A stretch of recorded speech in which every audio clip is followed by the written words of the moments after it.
चीनी communist party यानी CCP ने अपने 100 सालों के अस्तित्व में केवल तीसरी बार इतिहास विषय पर एक प्रस्ताव पारित किया। इस प्रस्ताव में राष्ट्रपति शी जिनपिंग को महान हस्ती का दर्जा दिया गया और उनके आदेश का पालन करना प्रत्येक कार्यकर्ता और देशवासी का कर्तव्य घोषित कर दिया गया है। आपको बता दें कि इस महत्वपूर्ण दस्तावेज का 2/3 हिस्सा शी की उपलब्धियों के गुणगान पर केंद्रित है, जिसमें सर्वाधिक 22 बार शी का उल्लेख किया गया है। तो क्या कुछ है पूरी जानकारी, देखिए इस वीडियो में।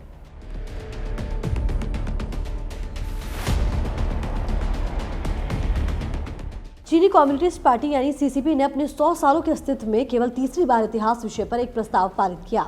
आपको बता दें, इस प्रस्ताव में शी जिनपिंग की तुलना में चीनी कम्युनिस्ट दिग्गज माओ त्से-तुंग का 18 बार और देंग शियाओपिंग का मात्र 6 बार ही उल्लेख है। वहीं देंग के बाद और शी से पहले के चीनी शासकों का कोई जिक्र तक नहीं है। देखा जाए तो एक तरीके से ये प्रस्ताव चीन और कम्युनिस्ट पार्टी के आधुनिक इतिहास को नहीं बल्कि भविष्य को परिभाषित करने का राजनीतिक उपकरण है। जानकारी के मुताबिक ये जिनपिंग की संभावित स्वास्थ्य तानाशाही पर मुहर लगाने और उनके निरंकुश शासन को वैधता प्रदान करने की सोची समझी चाल है। वही संदेश साफ है कि चीनी इतिहास में माओ और देंग के बाद ये जिनपिंग के युग का उद्घोष है। साथ ही कहा जाता है कि जो इसे चुनौती देने की जरूरत करेगा उसे बर्दाश्त न कर कुचल दिया जाएगा। आपको बता दें कि 2018 में चीनी संविधान का संशोधन करके पहले ही शी जिनपिंग सोच को सबसे ऊंचा दर्जा दिया गया, ताकि उस पर वर्तमान पीढ़ी ही नहीं बल्कि भावी पीढ़ियां भी सवाल न कर सके। वहीं घोर महत्वाकांक्षी और अहंकारी शी ने खुद को चीन का निर्विवाद अधिपति बनाने में कोई कसर नहीं छोड़ी।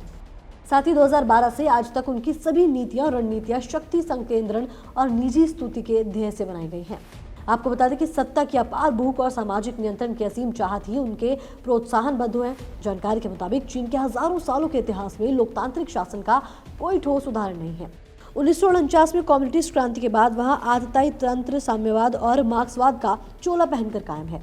इसके बावजूद चीन के पूर्व तानाशाहों और शी जिनपिंग की निरंकुशता में अंतर है। इस अंतर को समझना आवश्यक है। आपको बता दें कि पार्टी के प्रचारकों के अनुसार चीन का उत्थान 3 चरणों में हुआ है। पहले माओ ने क्रांति से गुलामी की जंजीर तोड़ फेंकी और जनता को उत्पीड़न के विरुद्ध खड़ा कर दिया।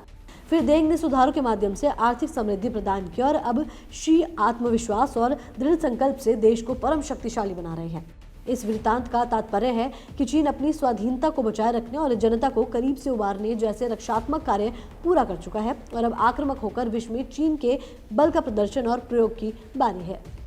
वहीं शी ने अपने समर्थकों को आश्वस्त किया है कि पूरब बढ़ रहा है और पश्चिम सिकुड़ रहा है। साथ ही चीन के प्रतिद्वंदियों को चेतावनी दी है कि अगर विदेशी ताकतों ने हमें धमकाया है तो भीषण रक्तपात होगा। वहीं शी से पहले जब अपेक्षाकृत नम्र स्वभाव के नेता चीन में सत्तारूढ़ थे तो वो देश के शांतिपूर्ण उदय का नारा देते थे। वहीं अब शी का खुला ऐलान है कि अगर महाशक्ति बनकर हसक पथ अपनाना पड़े तो वो बेझिझक उस राह पर जाएंगे और सभी शत्रु उनसे भिड़ने को लेकर सावधान रहे। प्रभुत्व की ऐसी मानसिकता शी के आंतरिक प्रशासन तक सीमित नहीं है बल्कि बाहरी दुनिया पर भी स्वामित्व को चीन की उन्नति की पराकाष्ठा मानते हैं।